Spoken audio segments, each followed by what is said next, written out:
Oh, dia kata siap kau orang Kelantan, dia kata nak makan daging korban payah. Tahu korban dia tu pergi Menteri Besar korban di siap. Ini hari raya. Ambo memang ambo korban di tahfiz sebelah rumah hamba tu. Ambo malah dia malah nak buh dalam Facebook lah.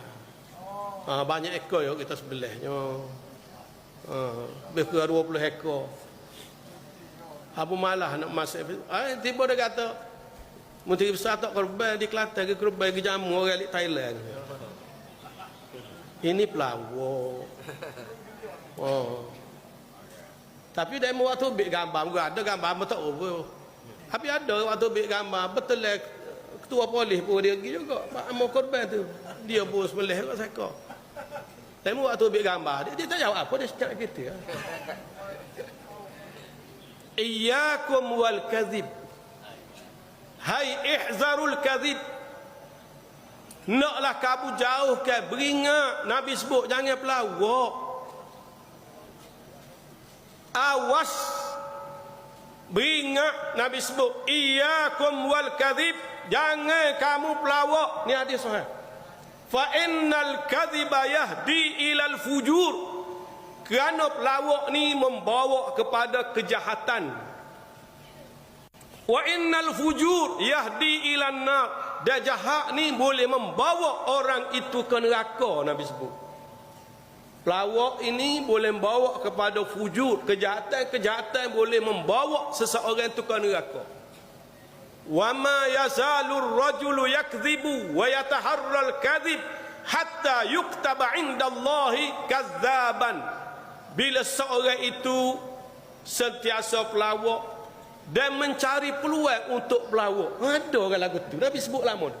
Bukan setakat pelawak, dia ni suka buat cerita pelawak tu. Wa yataharral kadhib, memang dia dah ita-ita untuk pelawak. Cari peluang untuk pelawak hatta yuktaba indallahi kadzaba, sehingga orang ni ditulis di sisi Allah sebagai seorang yang sangat pelawak ni, kadzab, pembohong besar. Orang tunjuk kamu ada seorang perempuan, tak tahu orang negeri mana, sebut orang Kelantan. Dia kata Menteri Besar ni tak korban di Kelantan, pergi korban di Songkla. Allah jauh Songkla. Ada orang percaya ni korban di Songkla, padahal gambar pak korban hok mau pergi singgah golok tu, gambar hamba pun tak ada.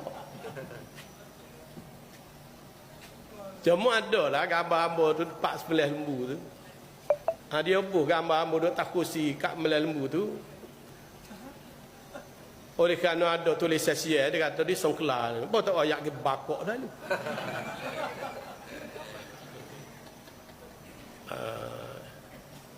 Anu pun orang lain ni. Tu hari raya tu. Hari raya yang pelawak, tidak hari raya penat lagi. Penat lagi. Ni. Dia tak ada berasa gapo. Tak ada berasa gapo. Ni. Jadi kena ingat, pelawak ni sifat munafik. Ayatul munafiki salasun, tanda orang munafik itu 3. Nabi sebut iza haddasa kadzaba. Yang pertama bila kecek pelawak. Jadi kita orang Islam, orang beriman ni jangan kecek pelawak. Kita jaga kita jangan kecek pelawak. Jangan.